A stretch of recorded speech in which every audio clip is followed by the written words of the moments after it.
Ladies and gentlemen, boys and girls of the YouTube world, CJ Rose's back in the building. Welcome back to the channel. As you can see, a different little format that I'm trying here. I bought a tripod, so my iPad is on a tripod right now. I'm no longer at my desk. We here. First thing first, shout out my boy Cartman over there. You already know what time it is. And secondly, shout out my grandfather. Miss you, may you rest in peace. I'm trying to do this for you. Alright. So, Hell in the Cell is tomorrow, this Sunday, and there's only 5 matches confirmed. There's literally only 5 matches confirmed.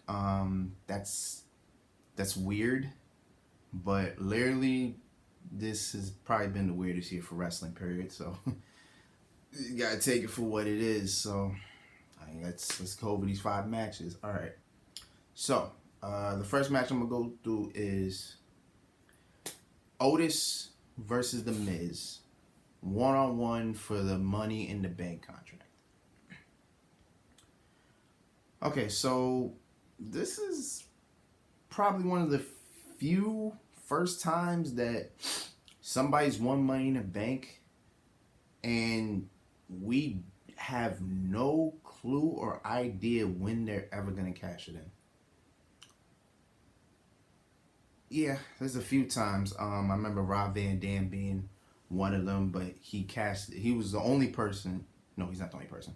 But remember Rob Van Dam not really giving us any hint until he saw John Cena in the ring one time. He said, "I'm cashing in at one night stand against you for the WWE Championship." I think other than that, I think probably every Money in the Bank winner has tried to cash in time and time again. With Otis, we never know.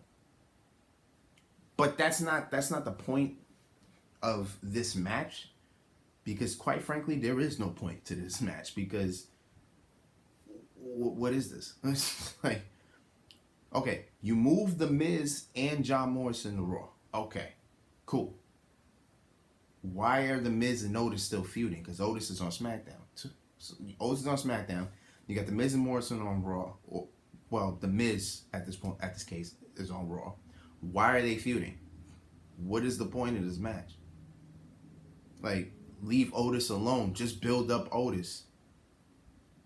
And you should, if he's Mr. Money in the Bank. So if he ever catches it in, he looks good. So why are you trying?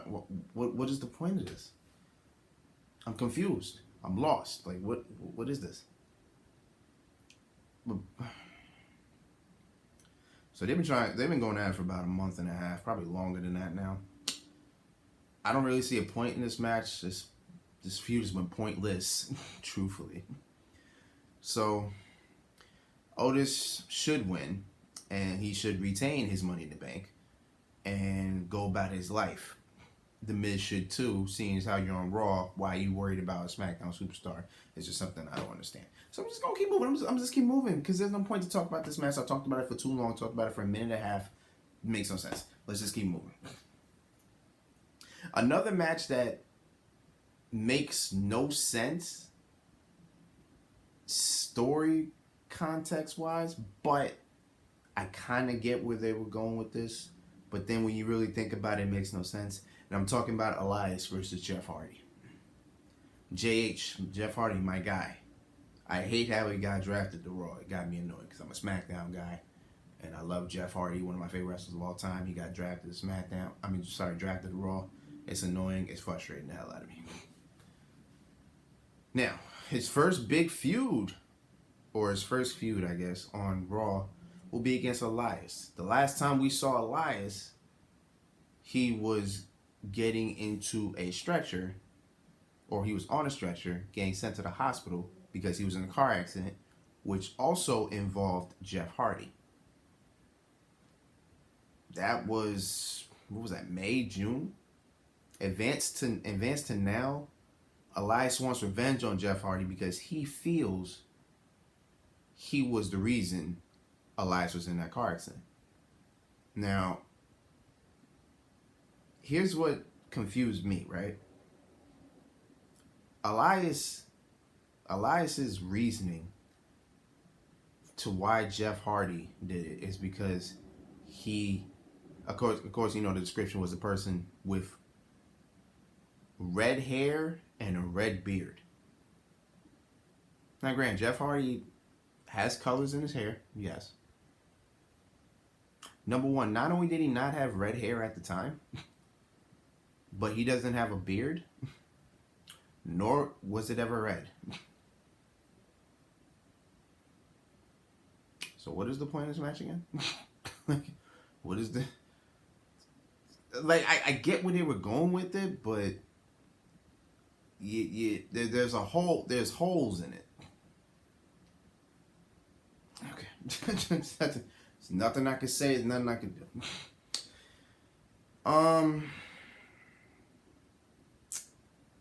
Who wins? I would personally, because you know, I want Jeff Hardy to win. Why not? But for some reason, my gut is telling me Elias wins this. I don't know what it would do for Elias, because Elias is more of a, I'm not gonna say a comedy act character, but he's not one you could really take that serious.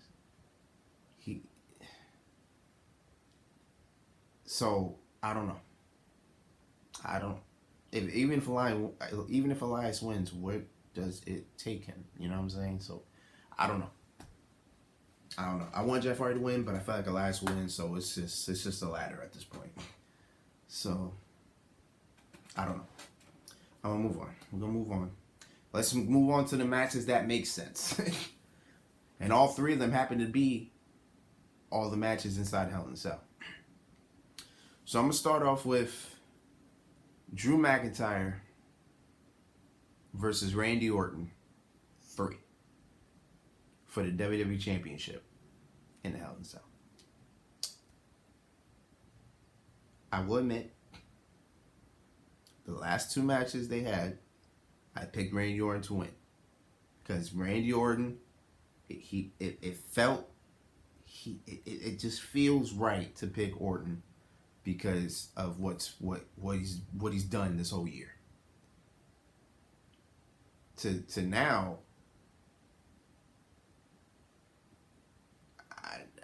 I'm still picking Orton. I'm still picking Randy. 3rd time's the charm. I'm still picking Randy to win.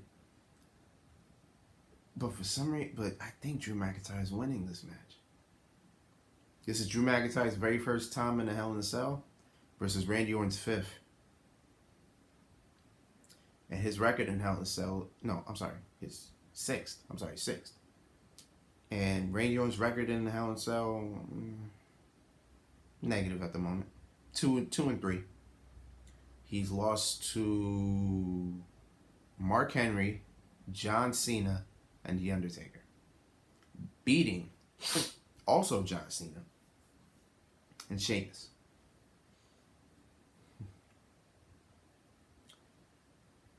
Each one of those matches, except The Undertaker and John Cena, were for a world title. So if we're talking world title base, he's 2-1. I'm still picking Orton to win because I got a good feeling. I got a good feeling. Orton's winning. I got a good feeling. But Drew might win. And if Drew wins, Drew McIntyre, AJ Styles, the first match that comes to my mind. It may happen. I want to see it. It's money. It's box office. I want to see it. But then if Orton wins, then what the hell happens after that? You know what I'm saying? I think that's probably what they're thinking long term. Like if we're thinking Drew McIntyre here, there's still a couple matches and a couple people he could face for that title. Versus Randy Orton, the list kind of is short. Because you don't have a lot of faces built to go after the title. While in terms of heels, you know, you got AJ Styles you can put him up against. You got you got AJ Styles. You know what I'm saying? That's something you can go for. You know what I'm saying? So I don't know. I guess it depends on the direction that WWE goes. I don't know what type of direction they want to go.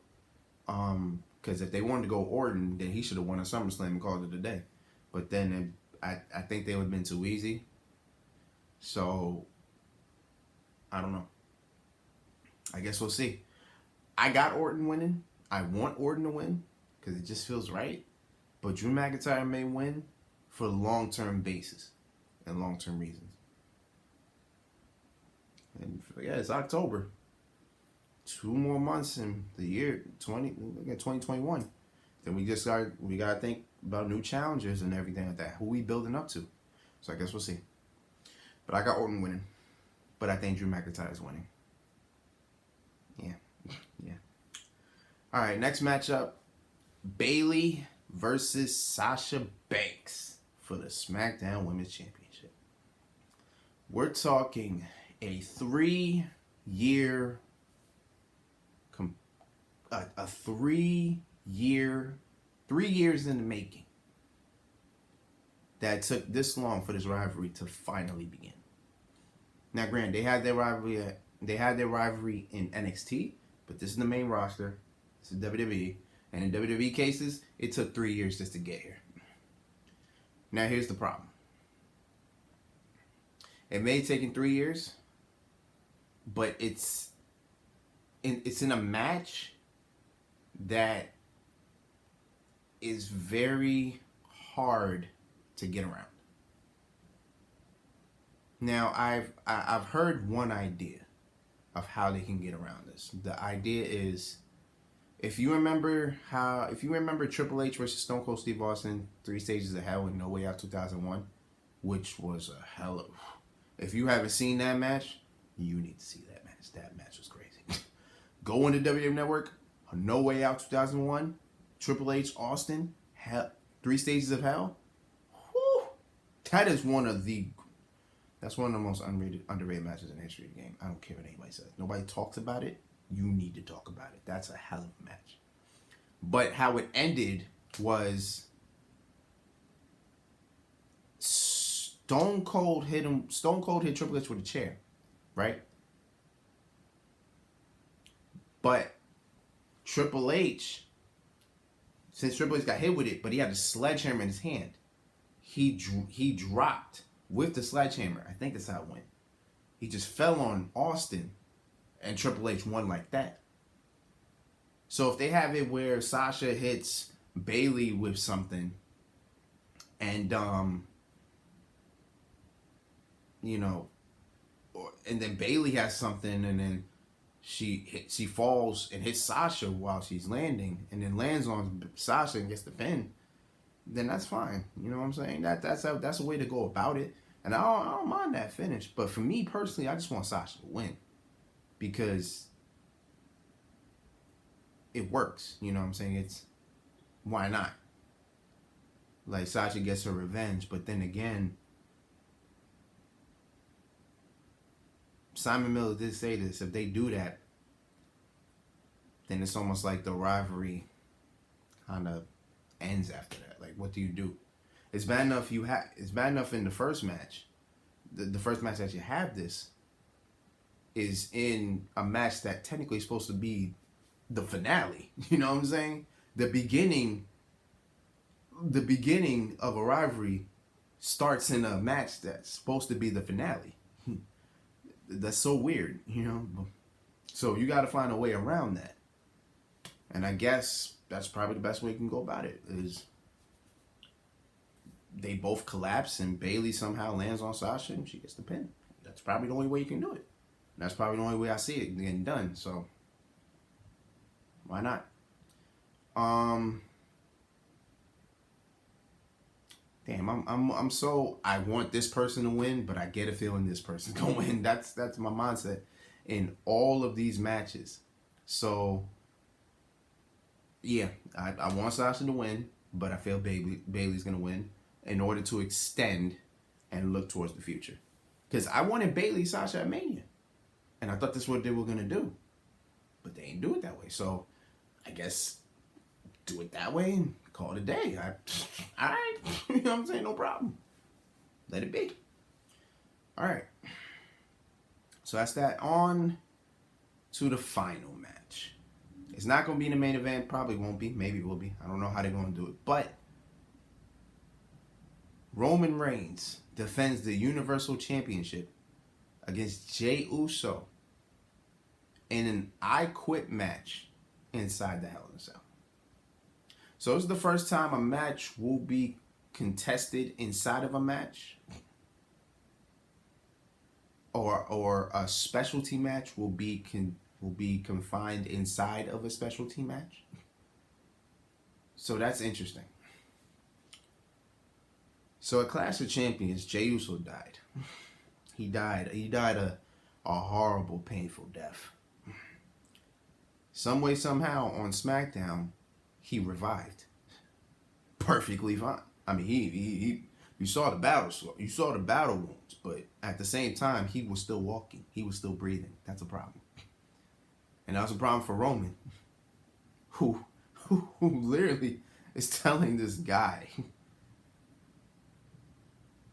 I'm mad at you because you didn't do your job. You didn't acknowledge him as the tribal chief. So what Roman decides to do is, instead of it being a regular Hell in a Cell, he wants Jey Uso to not only say I quit, but he wants him to also acknowledge him as the tribal chief. So I don't know how far Roman is going to go to make that happen. But you thought he died at Clash of Champions? Oh, he might. I don't even. He might. I don't even. You know what I'm saying? He might die again. Who the hell knows? But Roman's winning. There's no way in hell Jey Uso's not winning this match. This is the only match that I can really feel confident in saying that Roman Reigns is going to win flat out, hands down. This has been a hell of a rivalry. This has been great. This has been a hell of a story. So if Roman loses, now he does lose his place at the head of the table. He's no longer the tribal chief. He's no longer the face of WWE. He's no longer the Universal Champion. He says he can live with that. Now, if Jey Uso loses, not only will he not be Universal Champion, but he and his brother and his wives and their children and their children's children have to denounce themselves as part of the family. So they have to excommunicate themselves from the family. Which is going to tell me specifically how far is Roman going to go to have Jey call him the tribal chief. This is why I say you're going to see a very hard death. Like, this is going to be bad. Like, this is going to be... Oh man, you about to see. Yo, I can't wait. I want to see it. I can't wait. It's gonna be bad, but I'm gonna love it. Oh man. Yeah, Roman's winning, and Roman will kill Jey Uso. Probably kill his brother too. Who knows? But yeah, that's Hell in a Cell in a nutshell. Even though it's taking me almost 20 minutes to talk about, I had to extend this to the best way I could.